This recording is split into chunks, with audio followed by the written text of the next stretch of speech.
Assalamualaikum warahmatullahi wabarakatuh. Selamat berjumpa lagi di channel Jas Merah.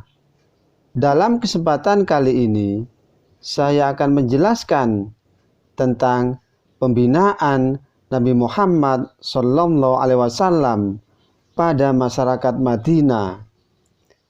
Dalam upayanya mengembangkan agama Islam, Nabi Muhammad membuat kebijakan yang berdasarkan kepada hukum Allah, yakni Al-Quran, bahwa Nabi Muhammad menjalin kerjasama dengan golongan Yahudi dan Nasrani dalam bidang pertahanan. Di bawah pembinaan Rasulullah SAW, masyarakat Madinah mengalami kemajuan yang sangat pesat, baik di bidang sosial, agama, ekonomi, serta pemerintahan. Dan kebijakan Rasulullah bertujuan untuk membina masyarakat Madinah, bahwa yang pertama, pembinaan sosial dan agama, bahwa kaum Muhajirin dan kaum Ansor dipersatukan oleh Nabi Muhammad SAW dengan mempersaudarakan kedua kaum tersebut.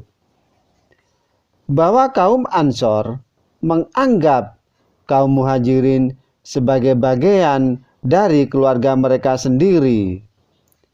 Dengan demikian, kedua kaum ini saling menghormati dan tidak ada perasaan saling dirugikan, serta merasa aman dan tentram di dalam menjalankan syariat Islam.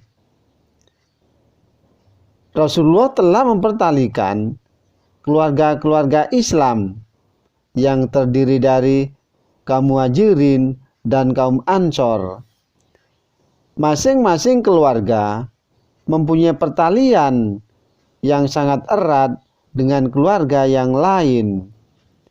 Dan semua itu karena adanya ikatan persaudaraan yang diadakan oleh Rasulullah SAW.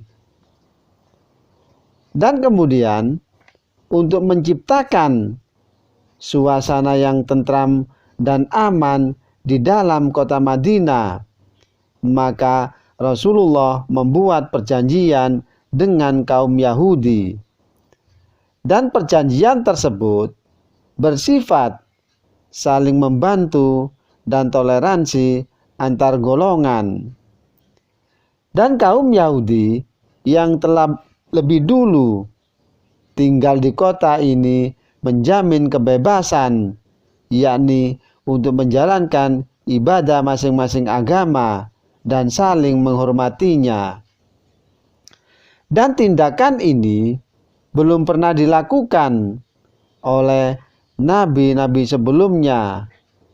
Dan hal itu menunjukkan kebijaksanaan Nabi Muhammad SAW dalam berpolitik dan bermasyarakat dengan penganut agama lain. Bahwa perjanjian yang dibuat oleh Rasulullah sejak 13 abad yang silam ternyata memberi kebebasan pada agama lain atas segalanya. Dengan adanya perjanjian itu, agama Islam diberi kebebasan untuk berkembang lebih luas. Dan hal ini membuktikan bahwa Rasulullah SAW adalah seorang pemimpin yang baik bagi semua umat Islam. Dan yang kedua, pembinaan perekonomian masyarakat Madinah, bahwa sebelum kedatangan Rasulullah SAW dan kaum Muhajirin, masyarakat Madinah hanya sedikit mengenal ajaran Islam. Rasulullah mengajari mereka tidak hanya masalah tauhid, Akan tetapi, masalah-masalah yang berhubungan dengan kehidupan sehari-hari dan masyarakat Madinah pada umumnya adalah petani dan pedagang. Ketika kaum muhajirin tiba di kota Madinah, mereka menolong masyarakat setempat dalam mengatur hal pertanian dan perdagangan. Bahwa kaum muhajirin dan kaum ansor saling tolong-menolong dalam melakukan kegiatan ekonominya. Sebelum kedatangan Islam, penduduk Madinah masih menggunakan cara-cara jahiliyah dalam mencari nafkah. Namun ketika mereka mengenal Islam, semua berubah, serta cara-cara yang lama ditinggalkan. Rasulullah menetapkan dasar-dasar hukum Islam yang berkaitan dengan masalah ekonomi. Hal itu membuat perekonomian Madinah semakin maju, lebih-lebih setelah berangsur-angsur turun Al-Quran di Madinah. Hukum-hukum Islam dalam berdagang dan mencari nafkah semakin jelas. Dan setelah Nabi Muhammad SAW menetap di kota Madinah, beliau menyusun ekonomi sosial yang berdasarkan kepada pemerintahan Islamiyah. Wahyu yang turun di kota Madinah banyak yang menyangkut hukum-hukum Islam dan dasar-dasar ekonomi sosial. Dan salah satunya adalah perintah tentang zakat dan puasa.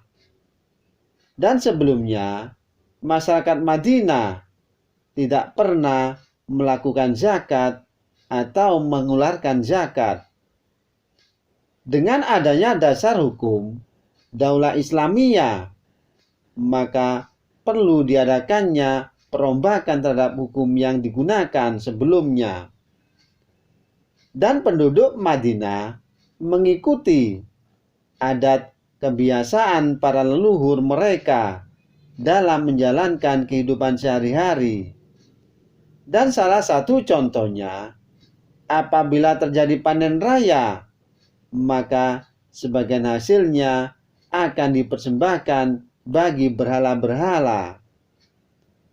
Dalam hukum Islam yang digunakan bersumber dari Al-Quran dan hadis, Rasulullah SAW selalu memberi contoh kepada penduduk Madinah agar mereka memahami prinsip-prinsip perekonomian menurut ajaran Islam.